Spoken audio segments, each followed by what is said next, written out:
There we go. Yeah, All right. All right, we did it. Welcome back, everybody, to another episode of Two Dicks in a Truck reviewing movies. One dick in a truck reviewing movies. IdiotsWithMics, Bad Movie Friday. We are here discussing the Maze Runner Death Cure, which sounds made up. Yeah. Like, it sounds like if you're in a Forgetting Sarah Marshall type, the Death Cure sounds like a made-up movie in a Judd Apatow movie. Like, Seth Rogen starring this summer in Death Cure. Death Cure. Before we get into it, I am your host, the man of 1,004 names, Tyrell Death Cure. And I am the guy standing next to the host. I am Killer Greg. You can find me at KillerGreg17 on Twitter.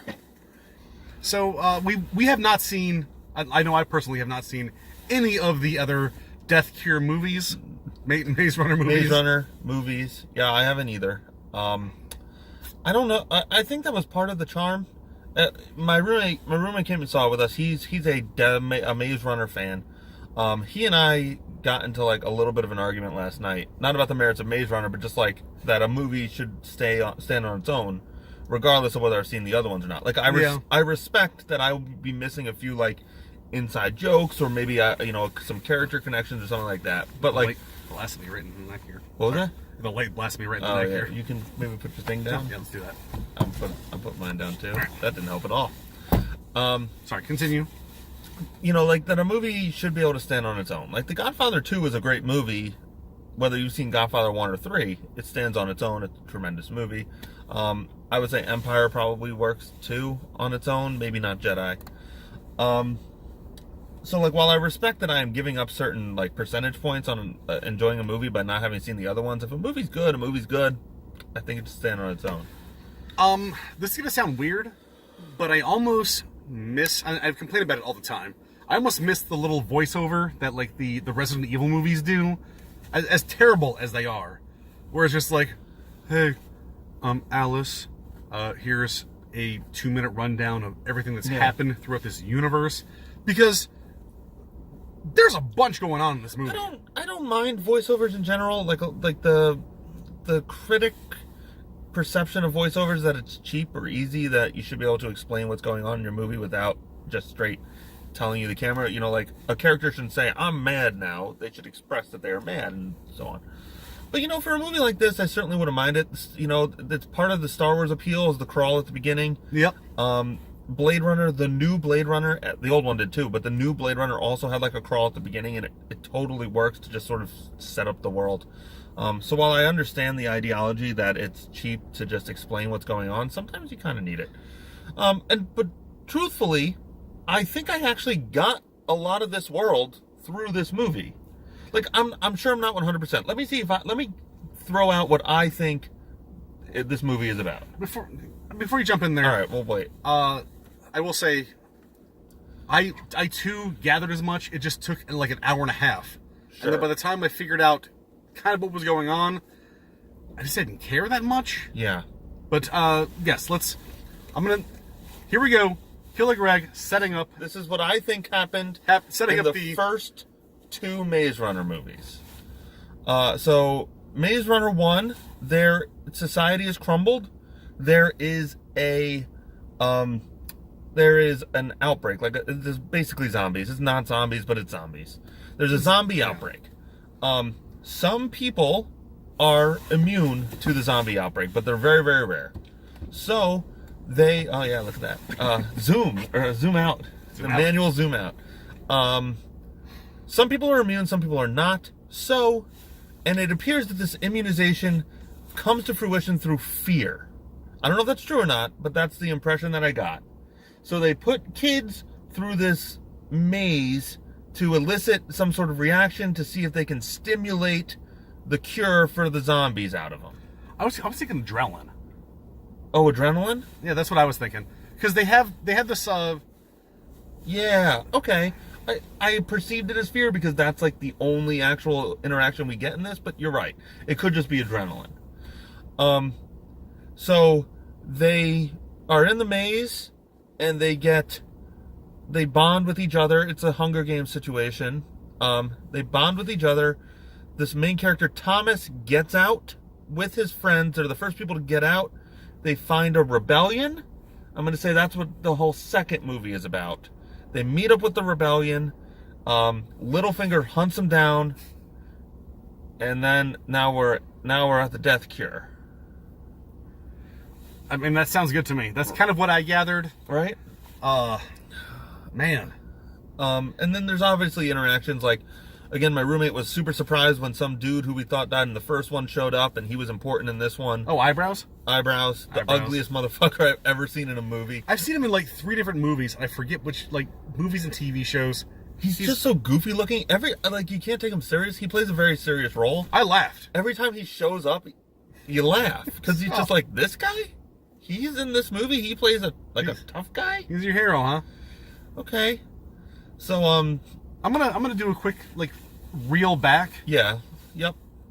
I have a really weird disdain for, like, young adult novel movies.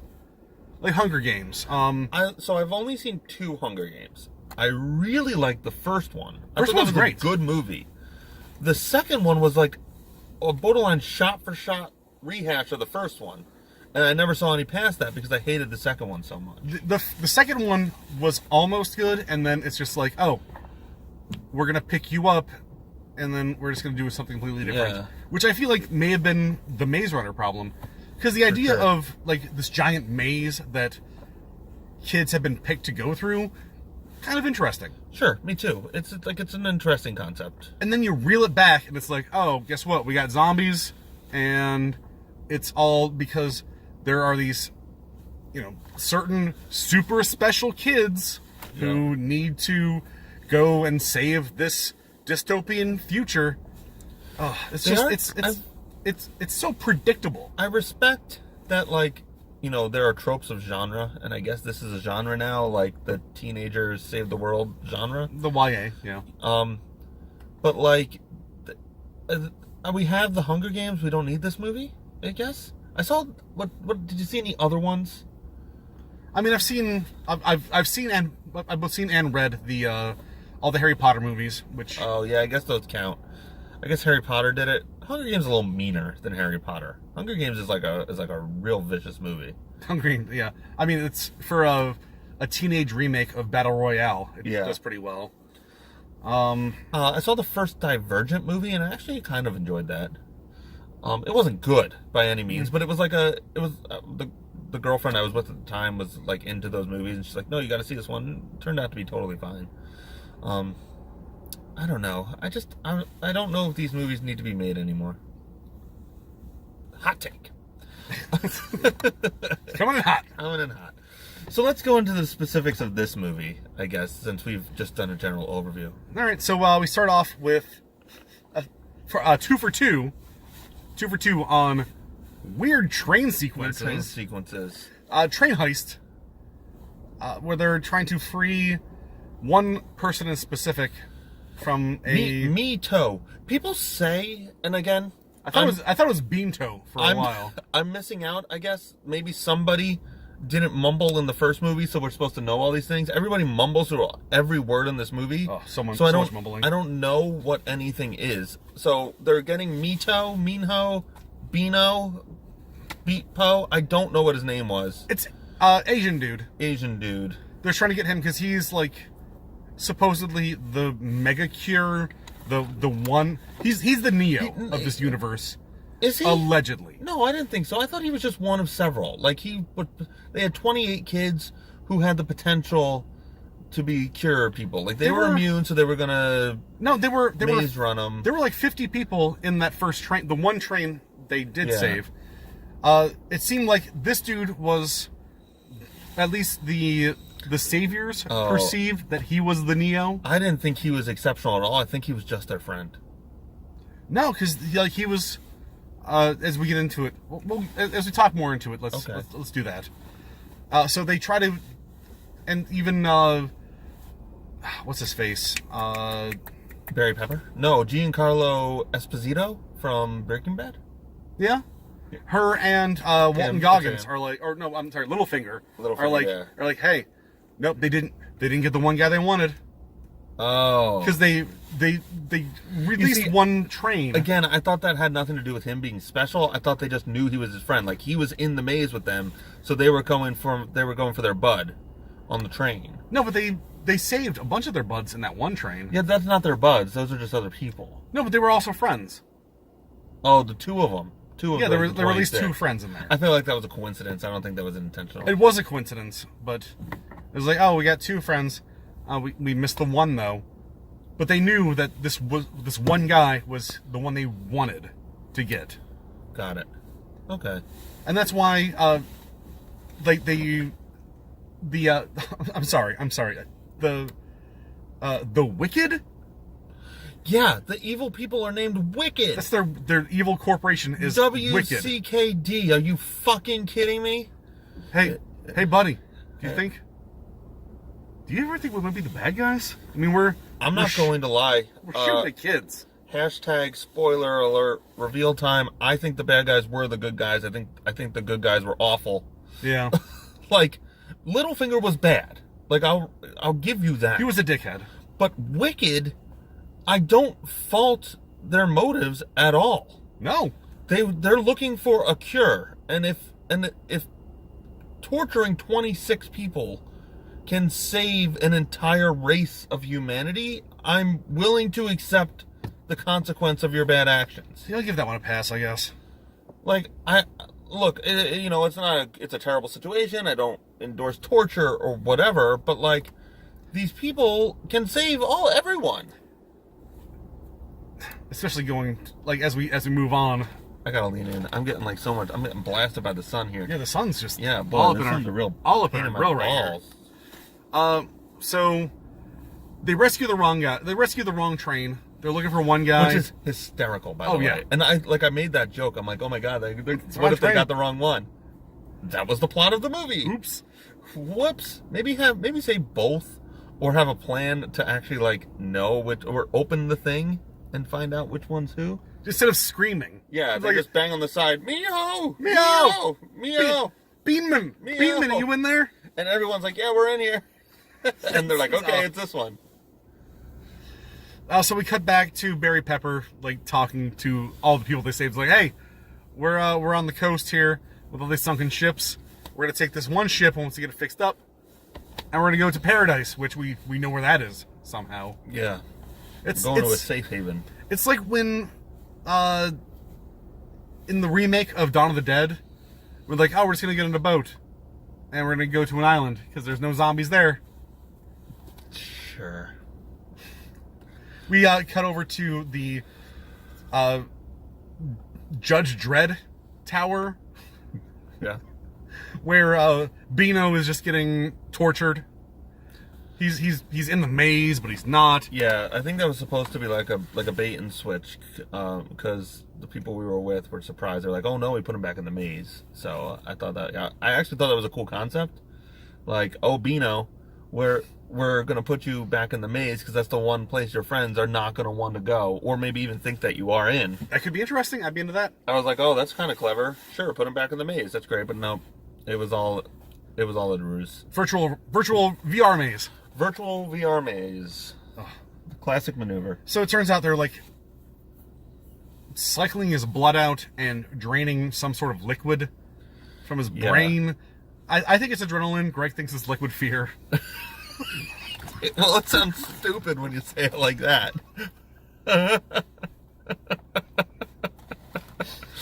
Adrenaline. We'll all just agree that it was adrenaline. Yeah, it's adrenaline. I thought it was really funny, though, as liquid fear, because it was like the plot of Monsters, Inc. Yeah. Like, at the end, you just gotta make him laugh, man. And then you'll get all the death cure you need. So, one thing I want to talk about, I hated in this movie, was line delivery. It's terrible. It's not great. Oh, it's like, hey, check out that wall. That's where we gotta go. Beat. Beat. Beat. That sounds difficult. Beat. Beat. Beat. There's a lot of... Hey, I believe we can do it. A lot of dramatic pauses. It's Beat. the most dramatic pauses. Well, then we're not gonna get it done out here. Beat. Sweeping camera. It's like, oh boy. So, they have to go into the city to get Beano. and they meet up with the ugly eyebrow dude that was so ugly, it's just hysterical every time you see his face. They go into this town. It's surrounded by a wall, which Greg joked about earlier. It's like, oh, it's gonna be surrounded by a wall. It's surrounded. It's just a giant fucking city surrounded by a wall. It's Mega City 2 from Judge Dredd, surrounded by a wall. Yeah. And they're outside. And then, like, I don't even know what his fucking name is. Main character has a chip in his neck. Timmy? Thomas. His name is Thomas. Timbo McShovelFace gets his neck chip scanned. 3 movies in, you're not getting that shit removed. Right. And all it takes is a scalpel. So he gets scanned, and then LittleFinger opens up fucking fire on the crowd of people trying to get into Mega City 2. Oh, there's something very important about this. Bullets do not work in this movie unless shot by a hero. And I know that is a trope. Villain gets one. Villain gets one. Yeah. Like it's like the main, what's it called? There's a name for it. It's like hero syndrome or main character syndrome or something like that. Or hero force? Maybe. At the end of the Matrix, when the agents who are supercomputers made exclusively for killing can't hit Neo as he goes up. And most of the time you kind of ignore it because it's just part of the plot. So obvious. This movie is unbelievable. I've never seen anything like it. I mean, our heroes shoot probably 100 bullets and 98 of them hit something. Oh yeah, hands down. The villains shoot 1,500 bullets and one. No, not even just bullets. Hits. We're talking rockets. Yeah. Grenade rounds. Yeah. So 50 cal tank shots. Going back to what actually brought this up, when they were outside this wall, these comically huge guns appear out of the wall. LittleFinger from Game of Thrones is the main antagonist in this one. He's like, arm the guns, in a really weird American accent. Yeah. It's terrible. He's Scottish, that actor. Yeah. But he's doing terrible accents. It's funny because I know him from The Wire, where he plays just a Baltimore guy, and he has a pretty good Baltimore accent. But now all I see is Mayor Carcetti from The Wire, not LittleFinger, and not evil dude from Evil EEVLE Corp. Hey, man, them guns there. We gonna shoot Timbo. The wicked pisser. Wicked pisser.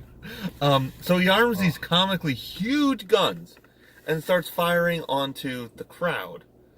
And they miss with those bullets too. They're like shells. You see one dude fly up in the air, which they play a fucking Wilhelm scream for. It's like, this is a comedy, right? You're fucking with me at this point. So we meet Walton Goggins. They escape. We meet Eyebrows, who apparently was a dude who was stabbed in an earlier movie. Legitimately, I guess I misheard. What I thought happened to this guy was that he got attacked by a tiger, fell off a cliff, and then speared by Beano. Apparently, he was only speared by Beano. No, he was speared. He got attacked by a thing that stabbed him, that made him mad. And then he accidentally, while angry, killed a fat guy from the first Maze Runner, and then Beano stabbed him with a spear. He never fell off a cliff. I don't know where that came from. Sometimes I make better stories for the characters in the movies while the movie's happening. So. It was better. Yeah, it was better. I'm going to take a quick detour here. Yeah. So, we were talking about previous Maze Runner movies. Mm-hmm. When Miho is going through his virtual maze run, he's chased by what is essentially like a doom enemy. Like a mecha spider. Yeah, it's like a mech spider with like a demon face. I don't know. This is kind of what I wish Ed was here. It's like, are those things? Ed implied that those were things. That's what Eyebrows got stabbed with that made him crazy. Apparently mecha spiders are a thing in this world. There's too much shit going on in this movie, dude. There's a lot going on. I will say, I sort of enjoyed the world of this movie. it interested me that there was sort of like a Mad Max thing going on outside the world, Yeah. and like the costume design is pretty good, and like characters all sort of have their own style. You know, Gus from Breaking Bad, like he carries his gun sort of like an Old West holster. That was kind of wasn't it? Yeah. Yeah. So like the characters have a personality, most of them do. The world is interesting. Like it looks like it looks like the Australian outback. I like the design of the city. It was like a cool Blade Runner-y / modern Chicago mix-up thing. I thought the world building in this movie was pretty good. Like the costume design was good. The character design was all right. Like there are elements of this movie that were fine. I don't want to like totally shred it to pieces. But with that being said, there's so much going on in this movie, man. Blowing up over there. We're good. Panic. So moving on. Where were we? Walton Goggins. So they meet up with Walton Goggins, who is essentially just a ghoul from Totally Fallout. misused. Walton Goggins is like, he's got that great accent, and he's an over-the-top character all the time, and Love Walton Goggins. I love Walton Goggins too. Like, but he plays it straight. He's like a ghoul, but he plays it totally straight. And you really think he's gonna be like, oh, this guy's gonna turn? Yeah. He's gonna be the one who like turns on him so he can get his people out. Spoiler alert. Nope. No. He plays it completely straight.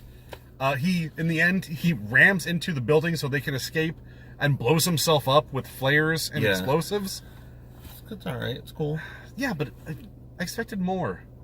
It was just such a straight-laced... Yeah, it was... I mean, why hire him if you're just gonna... It could have been literally any actor in the face of the planet. Yeah. Why hire Walton Goggins if he's just gonna be a normal dude? He didn't even have that great accent of his. Yeah.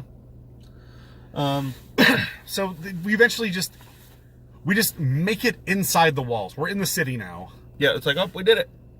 Oh, now we're here. Oh, okay. That Try was really to act like you belong. Try to act like you've never seen the streets before. Yeah. And they all hide behind One of the a most giant amazing glass things. wall. They run across the street and then hide behind a big pane of glass from like patrols. Okay, Kai and I are busting out at this point because that is one of the funniest things I've ever seen. Oh, I laughed my ass off. This movie still had me at this point, though. No, I'm still I in. was still invested. I was still I'm like, still this in. is an enjoyable movie. So we all climb up to the top of a tower. Eyebrows tell ShovelFace, this is why we're here. Game of Thrones kid is like, oi, governor. Oh yeah, there's two Game of Thrones in this I'll smack movie. you in your gobble. What? Yeah, that's true. That's a quote. And it turns out, I guess a chick that ShovelFace had a relationship with is Yeah, that's girlfriend or something. Yeah, she's the lead developer of some sort of science thing. She's evil now. She Yeah. turned because she saw, in my opinion, Evil. the correct viewpoint of, I'm sorry that these are my friends and I love them, but their sacrifice will save millions. Yup. Yeah. She's the bad guy. I mean, fast forwarding a little bit, they break in. This annoyed me. They break into the city, take a look at the chick, then leave the city. And then break in again. Like, why not just do that all in one scene? That is, deep down, we'll talk about this more. That is the issue I have with this movie. Everything that could have been done once, they do 3 times. Yep. And the movie it suffers for it. It's so long. It's so long. It's 2 hours and 23 minutes. We'll keep going. Keep going. Yeah, so they break in. It's Can we pause? I have to answer this. Oh, sure. Pause. All right, so they've broken into this, essentially, like, Umbrella headquarters. Yep. Umbrella headquarters. That's it. They broke into this base. They're just running around shooting dudes with tasers because you can't have your good guys kill anybody. But that's stupid because they kill lots of people, I guess. And the tasers add a problem to this movie that we'll talk about in a second. That just infuriated me. They find this lady, or they find they find Bino, Yep, they find Bino. and they just escape. They go into this room. It's the worst. the worst scene in a movie I think I've seen. It's so definitely ridiculous. one of the worst scenes. So they at least do a little bit something a little smart to like make it less stupid, but it's still the stupidest. So they do the first stupid thing they do is that they take the time to throw like a cart in the way of the door. They literally lock themselves in this room, so they need to cut through it with like a laser saw. Yeah, it's like the Jaws of Life type thing. They saw through this door, and they throw this fucking just rack in front of it. Yeah. Oh, they have to slow them down. Which the bad guys immediately kick through. It's like, why did you take the time? Why did the director take the time to shoot that scene if it's not going to have any effect? So they grab a big vat of something and throw it out the window. Like liquid coolant. They break the window and it falls and it splashes into like a pond, It's a fucking like a reflecting pool. It's like a corporate art fountain. Yeah. So now, at least they do their smart due diligence and show that thing didn't like clank on the bottom and explode or something. You know, like they at least showed that the water was deep, which I will give them some credit for. So the bad guys break through, and then our three heroes just jump out the window into this fountain. But like, they're so high up. This is how people commit suicide. They jump off high places into water. This is the thing I expect from like Lethal Weapon, the TV series. You know, it's like this is them just like, and we gotta jump. Yeah. Splash. No harm. Totally fine. And the most pussy splashes I've ever seen. Like it could have been cool. It could have been like, and then a huge splash, and then you go underwater and you see them struggling underwater, and they could have done this whole thing. No, it was like somebody just tossed like a tiny rock into like a bathtub and shot it and CGI'd the rest. You can watch any like YouTube video of a dude diving, like cliff diving, landing the wrong way and knocking himself the fuck out. And these guys just, everything's fine. Everything's fine. And this is water's a hard fucking surface. This is where the stun guns really got me. Because LittleFinger just looks at him and is like, you got me. Get down there. The main character flips him off. It's like, He pops out of the water. He's like, boom. Yeah. He Liam Neeson's in him. But they've established that everybody uses electronic weaponry. Electronic grenades that shoot lightning out of them. That's set up 3 or 4 times. Like, and a minute earlier, somebody used an electronic grenade that just explodes the room and electrocutes everybody. They have shotguns that shoot electronics. They have rifles that shoot electronics. Fucking throw one of them into the water. Water, last I checked, connects electricity. Right, you'd be fucking dead. Or at least stunned. Right, exactly. Or face down drowning. And then you just go get them. Just go get them. This is where the movie takes a huge fucking turn. This is where everything just slowed. That's it. That is right the fuck down. That's about an hour, and I would say 25 minutes into the movie. And I'm invested. I'm like, these characters are fine. The motivations are interesting. This world is cool. I'm on board. Hit the fucking brakes. Yeah. And then the second half of the movie starts. They literally like jumped the shark. They jumped the umbrella building. And then the movie takes a turn for the worse, significantly worse. It grinds to a halt. Everything becomes stupid. Nothing makes sense anymore. So, Game of Thrones kid, turns out he was bitten, so he's got the flare virus running through him. Yep, dumb name. They call them cranks. He's gonna turn into a crank any second now. That's where the stupid like young adult rears its ugly head. Like, this is an okay movie with an okay premise, but then you have to have cranks and evil corp and what is it, the flare virus and all this stuff. We don't need any of this shit. It's just the rage virus. We don't need the scorch trials. Just call it. Let's just continue calling it the maze. Just put him in the maze. I don't know what scorch trial is, but I'm sure it was stupid. So Lady Doctor is like, oh, guess what? Turns out Timbo ShovelFace, he's got the super cure in his blood. So Beano wasn't good enough. It was generic white dude instead. And now he's like he's got the super cure. He doesn't just help people. He like fights back. His blood fights back. So now we get this whole sequence of Eyebrows, ShovelFace, Game of Thrones kid, and Beano running through the city while there's a war going on. Because when Walton Goggins exploded the wall, all the people outside the wall have flooded in, and they are now fighting evil. All the people outside are just like rushing in. Yep. There's some cranks in there, I'm sure. Yeah. They're coming to be part of things too. Oh, there's an important thing so the virus is airborne now. Previously you had to get bit, now everyone's going to get it. That's kind of crucial. So I think that's what turns LittleFinger like exceptionally evil. Like previously he was an evil guy who was just doing his job. Now he's like desperate for a cure. Also he got because it's airborne now he has the virus. So like that sort of like increased his desperation. Which is it's such a fucking throwaway, like yeah. What a fucking bullshit plot move. It's like, oh, guess what? Oh, no. Well, maybe that's the twist Ed was talking about. Is that the twist? I don't know. That wasn't really a twist. Ed said there was something about a twist, but I didn't see a twist. It's Walking Dead Season 2. It's like, oh, guess what? We're all infected. We've already got it. Oh, I don't watch The Walking Dead. Spoilers for that thing. Yeah, it's just oh, we're already infected, so it doesn't matter. So. All right.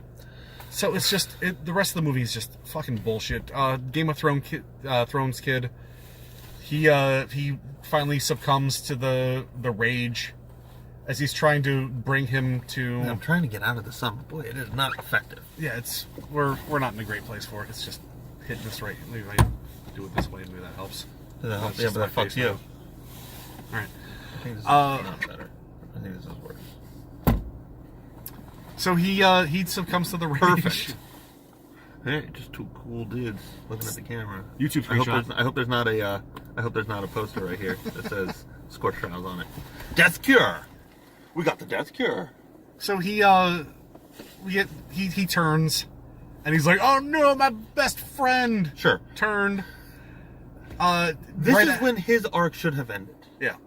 Like we have a pretty heartfelt moment where ShovelFace is like, no, don't die, and Beano's like, we'll come back for you, but like truthfully they just shouldn't. Like Beano should have just convinced ShovelFace that like, oh yeah, we'll come back for him, but no, deep down and the audience will know that's not gonna happen. Like they're not coming back for him. Game of Thrones is dead. That would have been perfectly fine. Game of Thrones rips off his thing, he hands it to him, and apparently we assume this has significance from a previous movie, and that should be it. You know, like he understands that he sacrificed himself, and that means something. Like, I'm not gonna lie, this could have been a fine stopping point. Like credits. Oh wow, yeah. Catch me in Maze Runner 4. Truthfully, so not even Catch Me in Maze Runner 4. This literally could have been the end of the movie. So, Evil Chick sort of has like a swerve where she might still be evil. Like we think it's not the case, but she might still be evil. Game of Thrones dies, Beano escapes, Eyebrows redeems himself from a previous transgression in the other movies, ShovelFace escapes also, the city is burned down, but ShovelFace gets back to Berry Pepper, they find the cure on their own. This literally could have been the end of the movie. Everybody gets character resolution at this point. Every single important character in this movie has resolution at this point. All that needs to happen is that LittleFinger needs to be at the end of the tunnel when they're escaping, and then they have a fist fight and LittleFinger dies. And then the credits can roll, and we can save ourselves the last hour of this movie. No. Nope. So he goes in, ShovelFace goes in and meets up with President Lady. Which is stupid. I don't even understand that person's role in this entire movie. Maybe she's important. She must be important. I'm gonna give it up to. I didn't see the movies. She's important. I think she's the president. The most egregious thing. I think she's always wearing pure white, and LittleFinger is always wearing stark black. Yeah. So it's like, oh, I wonder who's really good and who's really bad. Oh. I don't think the White Lady was good ever. I think she was just less evil.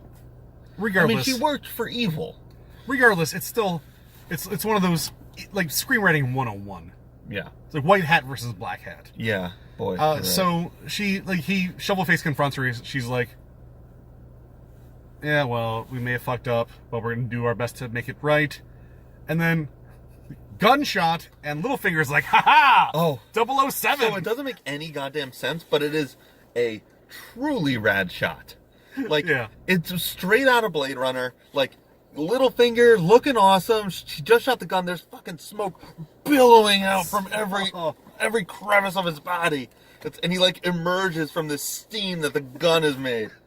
It's a cool shot, but it is comically out of place. Oh, it's awesome, but it's so stupid. Yeah, LittleFinger's actually pretty good in this movie. Like Yeah, he plays an alright evil dude. He's a fun bad guy. And he's not like sly like in Game of Thrones. Like he's blatantly obvious. He's like, no, kill that guy, you dummies. No, it's nothing. just fuck Nothing it. stopped People don't get to see right. my beautiful face.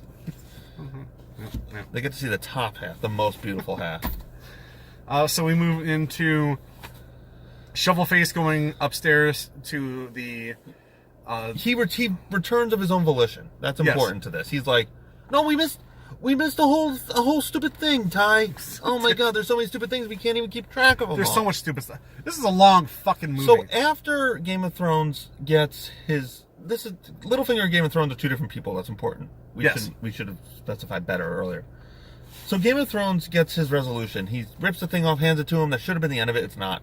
So ShovelFace awkwardly drags Game of Thrones through the thing. It's again comically awful how stupid this looks. And then they have a fight scene between Game of Thrones and ShovelFace, and it's fucking stupid. I mentioned that. He succumbs to the...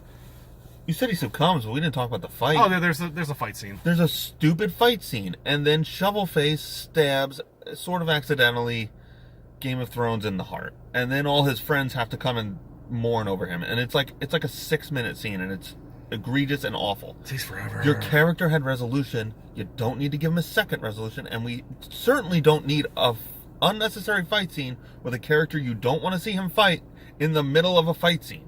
There's a fucking war going on, and now they're going to have a fight scene in the middle of it. It's very stupid. Yep. So now, right after he stabs his best friend, his ex-girlfriend comes over the loudspeaker, and she's like, ShovelFace, I know you don't trust me, and you have no reason to trust me. But you're the savior. But you did it. You're Neo. You're the Neo. Come back, Neo. Come back. I'll save you, and we'll save the world together. So Neo trusts her, which is fine. There's no double cross here. He trusts her and goes back. That's when he encounters the president, and that's when LittleFinger emerges from the smoke of evilness. There is no double cross either. It's just like, No. oh no, you are obviously good. Right. Yeah. So we jump upstairs to... Oh, wait. I'm so sorry. I know I'm dwelling. But this is the best part of the movie, and it's so subtle. LittleFinger approaches ShovelFace, and he just quickly stabs him in the neck. All right, with like a trank. Oh yeah, he shoots President Lady. Do you know why that worked? Because he didn't use a gun. LittleFinger knows the rules. He knows the rules of this universe. He could point blank try to shoot him in the face. It wasn't going to work. He knew. Miss me. He knew he had to quick jab him. Just jabs him in the throat with like... Because LittleFinger knows the rules of this stupid universe. It's subtle, but it was effective, especially given the stupid rules that they've established. That was a lot of fun. Yeah. So now we go upstairs to the laboratory. Upstairs, finally. Yes, I'm sorry. I know I was dwelling. Synthesizing a cure from ShovelFace's blood.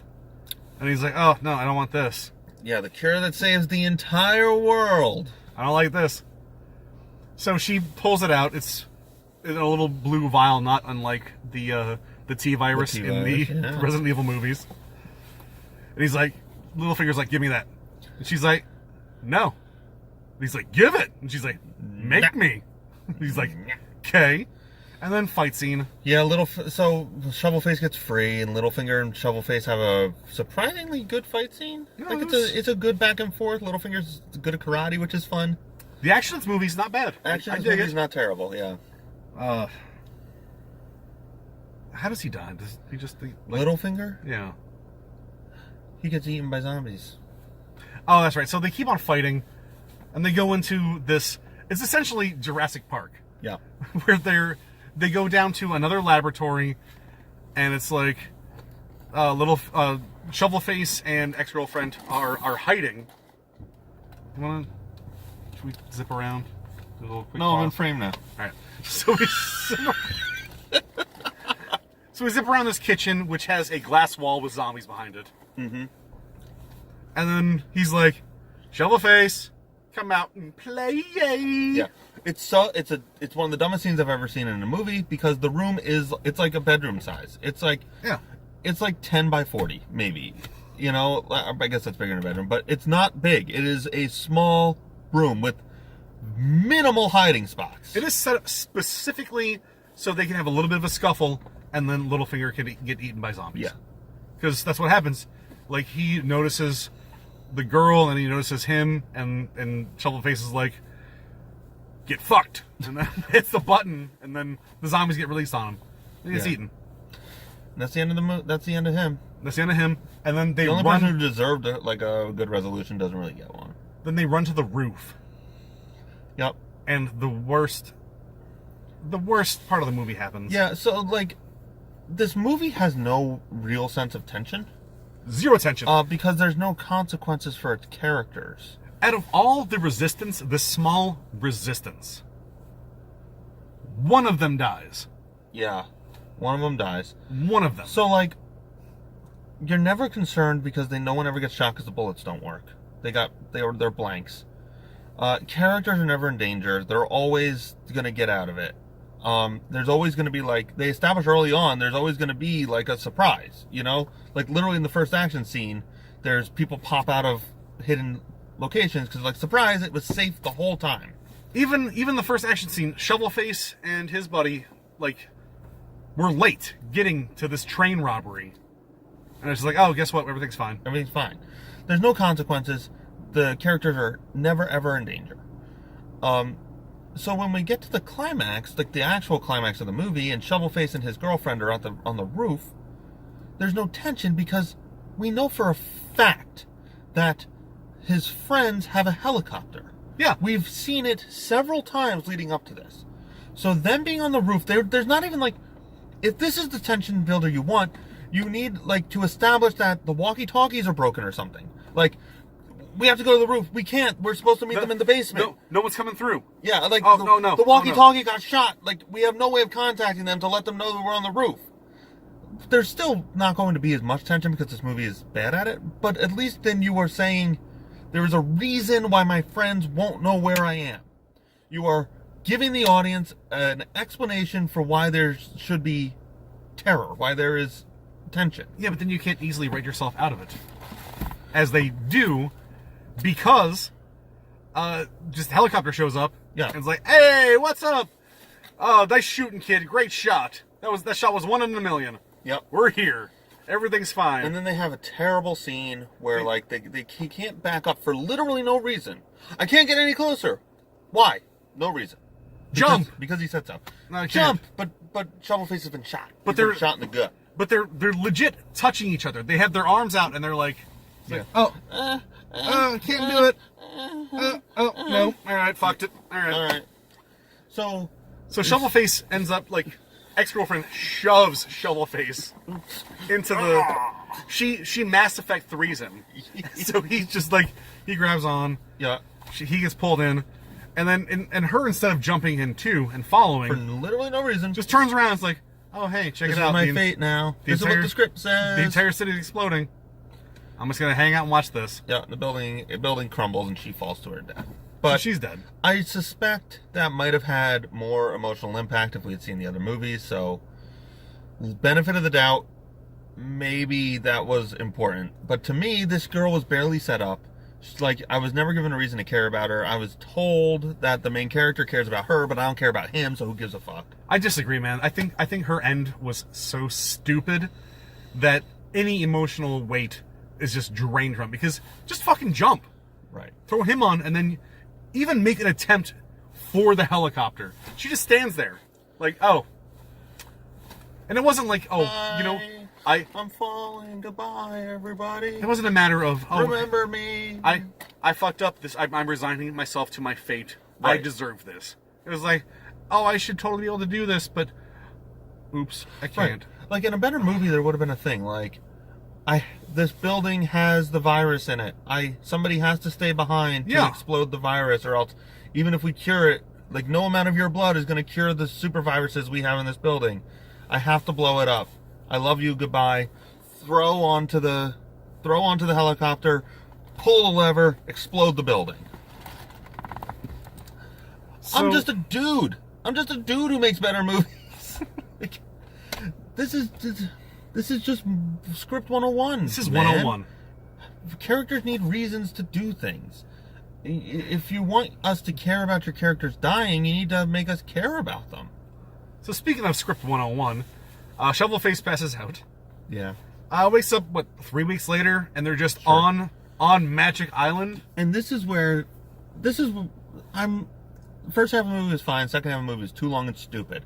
But this is literally where this movie drove me insane. It's like, so this is where my mind left my body. They're like, hey, guys, guess what? We did it. Everything's cool. Here's what should have happened. We lived. ShovelFace wakes up. He's doing fine.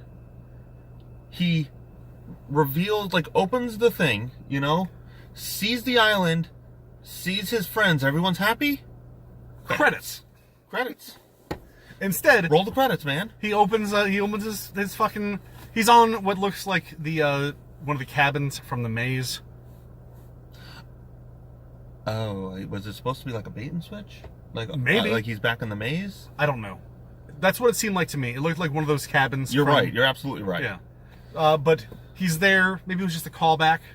That could have been a callback to the first movie. I doubt it. That's how he wakes up.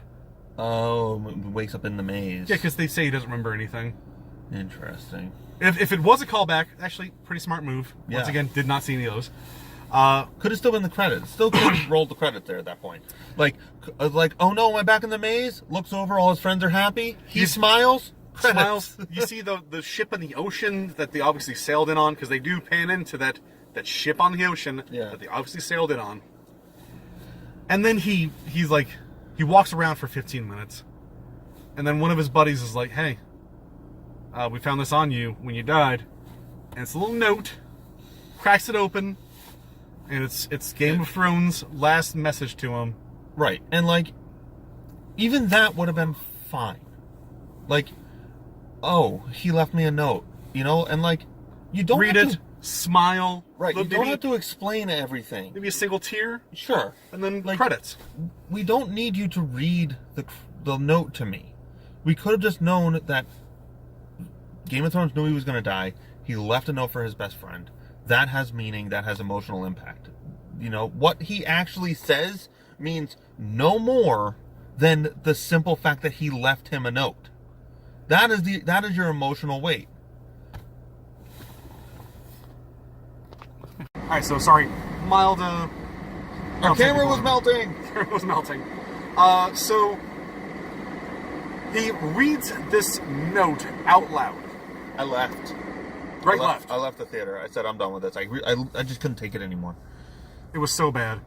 But what you missed was he reads the letter, steps out onto the beach, pulls out the cure that he had in his pocket.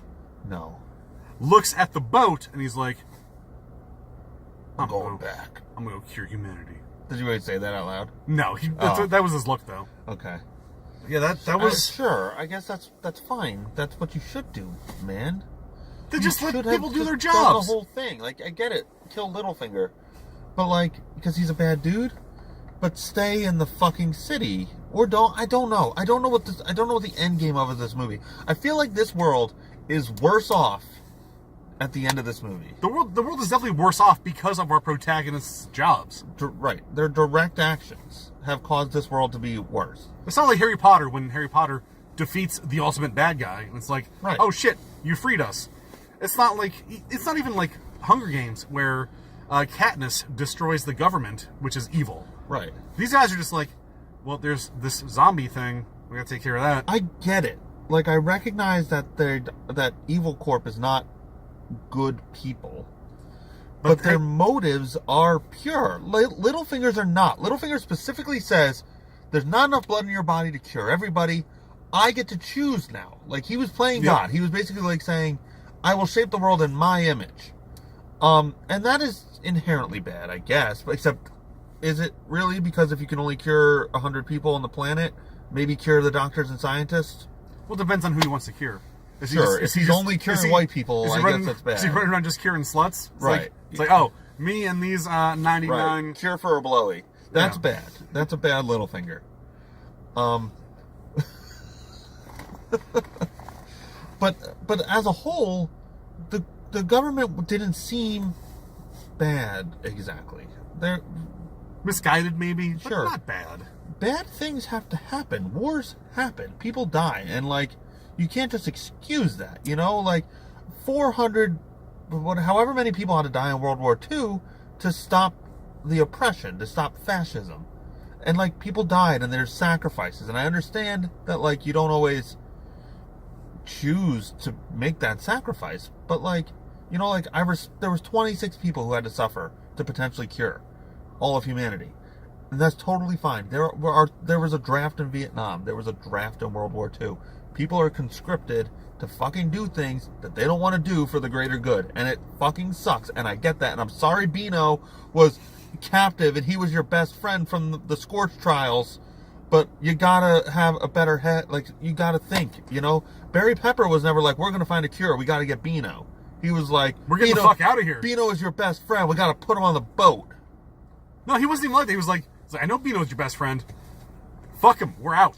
We're leaving. Sure. So, I mean, bottom line, sometimes life sucks. Steal. This movie, the first half of this movie was totally fine. I thought this was like a pretty okay post-apocalyptic action movie. I was fine with it until it was like Mad Max Light. It was like Mad Max for kids for the first half, and I was like, this is okay. Just until the fucking pool dive. And literally the pool dive happens, and the movie takes a turn. Fucking Game of Thrones gets 3 character arc. Like, he gets 3 moments. You know, he has the fucking letter, he has the fight scene, and he has the dying man speech. He's the take my necklace thing. You know, everybody gets so many resolutions. Like, you've already proved yourself. This movie, you absolutely could have cut 45 minutes off of it. Oh yeah, like, this could have been a tight 90 minutes. They go in once, not twice. They go into the city once. They climb the tower. They meet up with his girlfriend. They rescue Beano. In the chaos of the, like, Walton Goggins explodes, there's a war. In the chaos of the war, they escape. They have the girlfriend still, since she is the scientist who's saving humanity. They take the girlfriend to the island with him. They use his blood to manufacture a cure for everybody. It cuts 45 minutes off of this. It has exactly the same emotional impact. And it's the movie stands on its own. You don't need any Scorch Trial shit. You know, we don't need the fact that Eyebrows did a thing back before the thing, and I don't know. I don't need any of that. This movie would have totally stood on its own. Yeah, but I guess you kind of want the... You're right. Repeat Eyebrows kind of saved himself. That's his character arc, sure. I didn't hate him. He's a weird looking dude, but I'm into it. He's a hysterically weird looking dude. There's one point where they shoot over to him and he's like put on safety goggles. And he just looks like a nerd playing a scientist, and it's hysterical. Oh, and he's like, you guys get out of here. You guys, all 3 of you go. I'll get these 24 kids out of here. Bottom line, I don't know about this one, man. I did not have a great...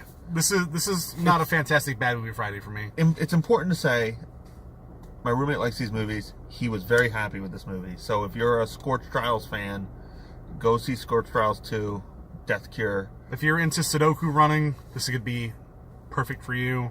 Yeah. Not for me. Not for me either.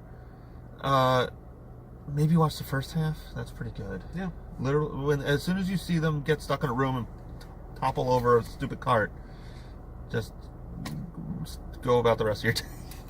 just to be like, they win. Oh, and they click. Oh, they died on that plummet. All right. Yeah. Good movie. Credits. Cool. I don't know. Don't watch this movie, I guess, if you're not a Scorch Trials fan. Maybe watch it if you like it. Yeah.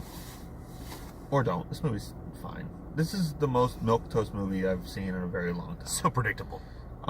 So predictable. Geostorm was better. Geostorm was better. Geostorm was also stupid. The Commuter was better. Commuter was way better. Commuter's a bad movie, but it was a lot of fun to watch. So this was not a tremendous amount of fun to watch. All right, for Idiots with Mics, Bad Movie Friday, I've been your host, the man of 1004 movies, Tyrell, Indiana Jones, and The Temple of Doom. A movie that stands on its own. It is. A sequel that stands on its own. I'm Killer Greg. You can find me at KillerGreg17 on Twitter. And don't forget that you can find all of our stuff on WCWTF Podcast on Twitter and YouTube and IdiotsWithMics.com. And I'm sure you're watching this on YouTube right now, so if you are, if this gets to 40 likes, Greg will pop his shirt off. Yeah. Oh, man, and that is something. And at 41 likes, I'll put it back on, so that is inspiration to get that extra one. So thank you guys for watching, and as we say here at IdiotsWithMics.com, hope you guys have some night terrors tonight. Just wake up screaming and sweating. I'm on board with that one. Thanks for watching. Have a great night. See you next week.